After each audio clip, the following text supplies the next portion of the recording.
Hello എല്ലാവർക്കും നമസ്കാരം. പുതിയൊരു വീഡിയോയിലേക്ക് സ്വാഗതം. നമുക്കിന്ന് ഈ വീഡിയോയിലൂടെ ടാക്സ് സ്മൂത്തിങ് തിയറി എന്താണെന്ന് മനസ്സിലാക്കാം. അതായത് ഇത് ഗവൺമെന്റിന്റെ ടാക്സ് കളക്ഷനുമായി ബന്ധപ്പെട്ട് പബ്ലിക് ഫൈനാൻസിൽ വരുന്ന ഒരു തിയറിയാണ്. നമുക്ക് ഇത് വിശദമായിട്ട് മനസ്സിലാക്കാം. വീഡിയോയിലേക്ക് കടക്കാം. ടാക്സ് സ്മൂത്തിങ് തിയറി നമുക്ക് ആദ്യം എന്താണെന്ന് മനസ്സിലാക്കാം. Tax smoothing theory is a concept in public finance. ഞാൻ പറഞ്ഞായിരുന്നു, പബ്ലിക് ഫൈനാൻസിൽ വരുന്ന ഒരു കോൺസെപ്റ്റാണ്. That suggest governments should minimise the economic cost of taxation. അതായത് ഗവൺമെന്റുകൾ എന്ത് ചെയ്യണം? എക്കണോമിക് കോസ്റ്റ് ഓഫ് ടാക്സേഷൻ, അതായത് ടാക്സ് കളക്ട് ചെയ്യുന്നതിൽ ആ ഒരു കോസ്റ്റ് കുറയ്ക്കണം. അതായത് ഗവൺമെന്റ് ടാക്സ് കളക്ഷന് വേണ്ടിയിട്ട് കുറച്ച് കോസ്റ്റ് ആവുന്നുണ്ട്. ഓക്കെ, എങ്ങനെയാണ് അത് കുറയ്ക്കേണ്ടത്? By keeping tax rates relatively stable. അതായത് ടാക്സ് റേറ്റ് സ്റ്റേബിൾ ആയിട്ട് നിലനിർത്തിക്കൊണ്ടാണ് ഈ എക്കണോമിക് കോസ്റ്റ് കുറയ്ക്കേണ്ടത് ഓവർ ടൈം. ദീർഘകാലത്തേക്ക് ഇങ്ങനെ ചെയ്യണമെന്നാണ് പറയുന്നത്. Even if that means running budget deficits in certain periods. എന്നാലും ഇങ്ങനെ ചെയ്തിരുന്നാലും ചില ഘട്ടങ്ങളിൽ എന്ത് നേരിടേണ്ടി വരും? ബഡ്ജറ്റ് ഡെഫിസിറ്റ് നേരിടേണ്ടി വരും. അതായത് ധനക്കമ്മി ഗവൺമെന്റ് നേരിടേണ്ടി വരും എന്നാണ് ഈ തിയറി പറയുന്നത്. ഇനി നമുക്ക് ഇതിലെ കോർ ഐഡിയ എന്താണെന്ന് നോക്കാം. Taxes distort economic behaviour. അതായത് എക്കണോമിക് ബിഹേവിയറിനെ ഇതാകെ പ്രശ്നത്തിലാക്കും. അതായത് എക്കണോമിക് ബിഹേവിയർ എന്താണ്? അതായത് സച്ച് ആസ് വർക്ക്, തൊഴിൽ ചെയ്യുന്നത്, സേവ് ചെയ്യുന്നത്, ഇൻവെസ്റ്റ് ചെയ്യുന്നത്, ഇതൊക്കെ എക്കണോമിക് ബിഹേവിയർ ആണ്. അപ്പോൾ ഇതൊക്കെ ടാക്സ് കൂടുമ്പോഴത്തേക്ക് ഇതൊക്കെ ഇപ്പോൾ ഉദാഹരണത്തിന് ഇപ്പം ഒരുപാട് ടാക്സ് റേറ്റ് ആകുമ്പോഴത്തേക്ക് അവർക്ക് ഇൻവെസ്റ്റ് ചെയ്യുന്നത് ഒന്ന് കുറയ്ക്കും. ഫേംസ് ഇൻവെസ്റ്റ് ചെയ്യുന്നത്, പുതിയ മെഷീനറീസ് മേടിക്കുന്നത് കുറയ്ക്കും. അത് ഒരുപാട് ഗവൺമെന്റ് ടാക്സ് കളക്ട് ചെയ്യുന്നുണ്ട്. ഉദാഹരണം പറഞ്ഞാണ്. ഓക്കെ, അപ്പോൾ ഇതിനെയൊക്കെ ഈ ഇങ്ങനെയുള്ള എക്കണോമിക് ബിഹേവിയറിനെയൊക്കെ ടാക്സ് ബാധിക്കും. Sharp changes in tax rates can cos bigger distortions than keeping rate study. അതായത് ഇത് സ്റ്റഡി ആക്കാതെ, ടാക്സ് റേറ്റ് സ്റ്റഡി ആക്കാതെ ഷാർപ്പായിട്ടുള്ള ചേഞ്ച് വന്നു കഴിഞ്ഞാൽ ഞാൻ നേരത്തെ പറഞ്ഞ ഡിസ്റ്റോർഷൻക്ക് കുറച്ചുകൂടെ വലിയ ഡിസ്റ്റോർഷൻസ് ഉണ്ടാവും. Okay, so it is more efficient for the government to spread the tax burden evenly over time. അതായത് ഗവൺമെന്റ് എന്ത് ചെയ്യുന്നതാണ് നല്ലത്? ഈവനായിട്ട് ഒരു ടാക്സ് ബേർഡൻ, എല്ലാവർക്കും ഒരുപോലെ ഒരു ടാക്സ് അടയ്ക്കുന്ന ഒരു ടാക്സ് ബേർഡൻ, ജനങ്ങളുടെ മുകളിൽ ചുമത്തുന്ന ഒരു ടാക്സ് എല്ലാവർക്കും ഒരുപോലെ സ്പ്രെഡ് ചെയ്ത് ഒരു ഈവനായിട്ട് വെക്കുന്ന, എല്ലാവർക്കും ഒരുപോലെ ആകത്തക്ക രീതിയിൽ വെക്കുന്നതാണ് നല്ലത്. അതാണ് ഇതിന്റെ കോർ ഐഡിയ എന്ന് പറയുന്നത്. ഇനി നമുക്ക് ഇതിന്റെ ഒറിജിൻ എന്താണെന്ന് മനസ്സിലാക്കാം. Developed by Robert ബാരോ. ഇദ്ദേഹമാണ് ഇത് ഡെവലപ്പ് ചെയ്തത് 1979.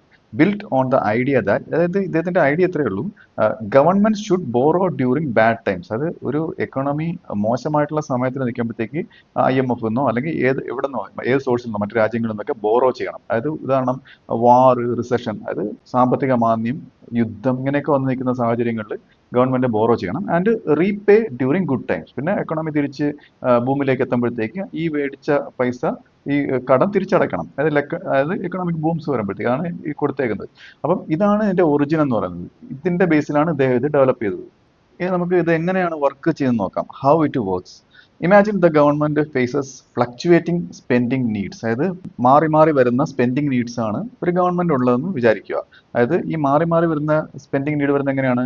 ഇൻ വാർ ഓർ റിസഷൻ, യുദ്ധമോ സാമ്പത്തിക മാന്ദ്യമൊക്കെ വരുമ്പോഴത്തേക്ക് സ്പെൻഡിങ് റൈസസ്, അതായത് കൂടുതൽ സ്പെൻഡ് ചെയ്യേണ്ടി വരും ഗവൺമെന്റിന്.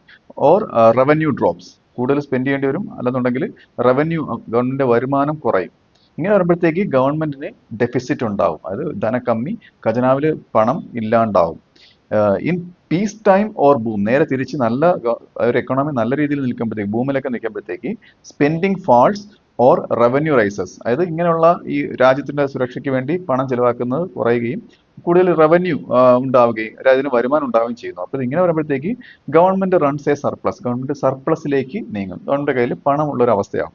അതായത് ഇവിടെ പറയുന്നതാണ്, instead of sharply rising taxes during the bad time. Bad ടൈമിൽ ഞാൻ നേരത്തെ പറഞ്ഞ വാർ, റിസഷനൊക്കെ വരുമ്പോഴത്തേക്ക് ടാക്സ് എന്താണ് കുത്തനെ കൂട്ടാതെ the government borrows money keeping the tax rate stable. Government മറ്റ് സോഴ്സിൽ നിന്ന് പണം കടം എടുത്തിട്ട് ടാക്സ് റേറ്റ് സ്റ്റേബിൾ ആയിട്ട് വെക്കണം. മനസ്സിലായില്ലേ? അത് later in better times it repays the debt with modest surplus. അതായത് നല്ല സമയം വരുമ്പോഴത്തേക്ക് ഈ സർപ്ലസ് കൊണ്ട് ആ ടാക്സ് എടുത്ത പണം എന്ത് ചെയ്യാം? ബോറോ ചെയ്ത പണം തിരിച്ചടയ്ക്കാം. അതാണ് ഇങ്ങനെയാണ് തിയറി വർക്ക് ചെയ്യുന്നത്. ഇനി നമുക്ക് ഇതിന്റെ ഫോർമുലയ്ക്ക് വ്യൂ നോക്കാം. അത് അടിസ്ഥാനപരമായിട്ടുള്ള ആ ഒരു functioning. Let us say the government aims to minimize the present value of the distortion caused by taxation. നേരത്തെ പറഞ്ഞില്ലേ, present value of the distortion, അതായത് ടാക്സേഷൻ ചുമത്തിയപ്പോഴത്തേക്ക് കുറച്ച് ഡിസ്റ്റോർഷൻസ് ഉണ്ടായി എക്കണോമിക് ആക്ടിവിറ്റിയിലൊക്കെ. ഓക്കെ, അത് മിനിമൈസ് ചെയ്യാൻ ഗവൺമെന്റ് ശ്രമിക്കുകയാണ്. Tax smoothing recommends. അപ്പോഴത്തേക്ക് ഇവിടെ ടാക്സ് സ്മൂത്തിങ് കൊണ്ടുവരണം. Recommends choosing A path of taxation that minimises the cost over time. അത് മനസ്സിലായില്ലേ? അതായത് കോസ്റ്റ് കുറയ്ക്കുന്ന രീതിയിലുള്ള ടാക്സേഷൻ ആയിരിക്കണം ഈ സമയത്ത് കൊണ്ടുവരേണ്ടത്. അതാണ് ഈ ടാക്സ് സ്മൂത്തിങ് തിയറി എന്ന് പറയുന്നത്. ഓക്കെ, സബ്ജക്റ്റ് ടു, അപ്പൊ ഇത് എന്തുമായിട്ട് സബ്ജക്റ്റഡ് ആയിരിക്കണം? To an intertemporal budget constant. ഒരു ഇന്റർ ടെമ്പറൽ ആയിട്ടുള്ള താൽക്കാലികമായിട്ടുള്ള, അതായത് it must repay its debt eventually, ക്രമേണ തിരിച്ചടയ്ക്കുന്ന രീതിയിലുള്ള ഒരു കടം. ഞാൻ നേരത്തെ പറഞ്ഞ പോലെ ബാഡ് ടൈംസിൽ ലോൺ എടുത്തിട്ട് ഗുഡ് ടൈംസിൽ തിരിച്ചടയ്ക്കുന്ന പോലെയുള്ള ആ ഒരു രീതിയായിരിക്കണം ഗവൺമെന്റ് എടുക്കേണ്ടത്. ഇനി നമുക്ക് ഇതിന്റെ അസംഷൻസ് നോക്കാം. അതിൽ ആദ്യത്തേത്, the government is rational and forward looking. അതായത് മുൻകൂട്ടി കാണുന്ന കാഴ്ചപ്പാടാണ്. അതായത് ഇനി വരാൻ പോണ കാര്യങ്ങൾ എന്താണെന്ന് അറിയാവുന്ന ഒരു കാഴ്ചപ്പാടുള്ള, യുക്തിപരമായിട്ട് ചിന്തിക്കുന്ന ഗവൺമെന്റ് ആയിരിക്കും എന്ന് അസ്യൂം ചെയ്യുന്നു. Capital markets allow smooth borrowing and lending. ഈ ക്യാപിറ്റൽ മാർക്കറ്റുകൾ ഈസി ആയിട്ട് ബോറോ ചെയ്യാനും ലെൻഡ് ചെയ്യാനും ഉള്ള ഒരു സിറ്റുവേഷനിലാണ് എന്ന് അസ്യൂം ചെയ്യുന്നു.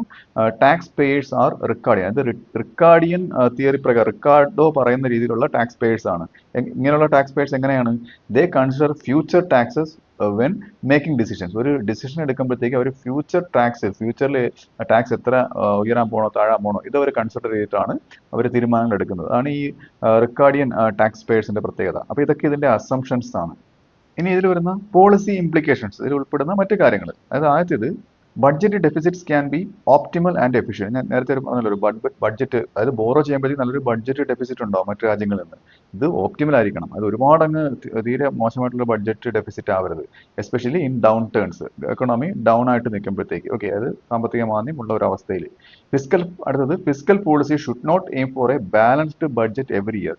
എല്ലാ വർഷവും ഒരു ബാലൻസ്ഡ് ആയിട്ടുള്ള ബഡ്ജറ്റ് വെച്ച് കഴിഞ്ഞാൽ ഈ കാര്യം നടക്കില്ല. ഡൗൺ ടൈമിൽ ബോറോ ചെയ്തിട്ട് നല്ല ഗുഡ് ടൈമിൽ തിരിച്ചടയ്ക്കുന്ന കാര്യം നടക്കില്ല. ഓക്കെ, അപ്പം ഫിസ്ക്കൽ പോളിസി ഒരു ബാലൻസ്ഡ് ആയിട്ടുള്ള ബഡ്ജറ്റ് നെയിം ചെയ്യരുത്.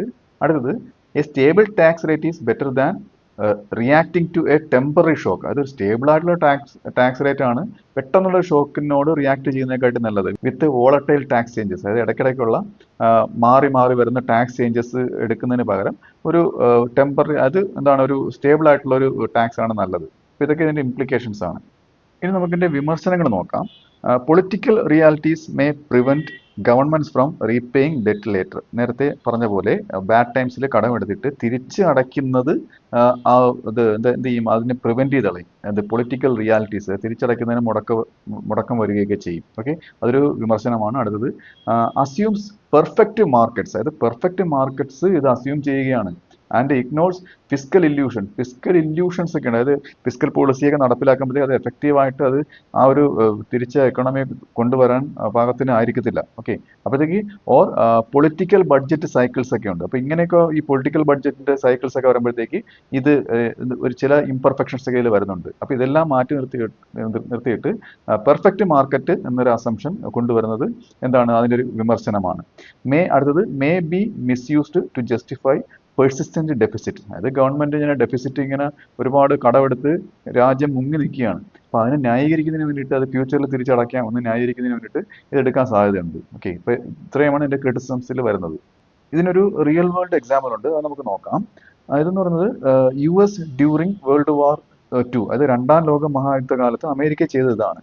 Rann massive deficits. അവരെന്ത് ചെയ്തു? മാസീവ് ഡെഫിസിറ്റിൽ അവർ രാജ്യം കൊണ്ടുപോയി ടു ഫൈനാൻസ് ദ വാർ. അതായത് ഈ വാർ വരുമ്പോഴത്തേക്ക് അറിയാലോ, യുദ്ധം വരുമ്പോഴത്തേക്ക് ഒരുപാട് ചിലവ് വരും. ജനങ്ങളെ ഫീഡ് ചെയ്യണം, ജനങ്ങൾക്കുള്ള ഭക്ഷണം എത്തിക്കണം, പിന്നെ യുദ്ധ ഉപകരണങ്ങൾ മേടിക്കണം, അത് ഉണ്ടാക്കണം. അപ്പൊ ഇങ്ങനെയൊക്കെയുള്ള ചിലവുകൾ പിന്നെ മീറ്റ് ചെയ്യാൻ വേണ്ടിയിട്ട് അവർ ഡെഫിസിറ്റിലാണ് പോയത്. അവർ എന്ത് ചെയ്തു? ടാക്സ് ഇൻക്രീസ് ചെയ്യുന്നതിന് പകരം ബോറോ ചെയ്തിട്ട് കൺട്രി റൺ ചെയ്തുകൊണ്ട് പോയി, rather than raising taxes drastically. എന്നിട്ട് ആഫ്റ്റർ ദ വാർ, യുദ്ധം കഴിഞ്ഞപ്പോഴത്തേക്ക് ക്രമേണ paid down debt when the economy grew. Economy തിരിച്ചു വന്നപ്പോഴത്തേക്ക് ആ കടങ്ങളെല്ലാം അടച്ചു തീർത്തു. Illustrating tax smoothing in action. അതാണ് എന്ത് ഇല്ലുസ്ട്രേറ്റ് ചെയ്യുന്നത്? യഥാർത്ഥ റിയൽ വേൾഡിൽ ഈ ടാക്സ് സ്മൂത്തിങ് തിയറി പ്രകാരമുള്ള ഇത് ഇല്ലുസ്ട്രേറ്റ് ചെയ്യുന്ന ഒരു ഉദാഹരണമാണ്. അപ്പോൾ ഈ വീഡിയോ നിങ്ങൾക്ക് മനസ്സിലായെന്ന് വിശ്വസിക്കുന്നു. അടുത്ത വീഡിയോയുടെ മറ്റൊരു വിഷയമായി വീണ്ടും കാണാം.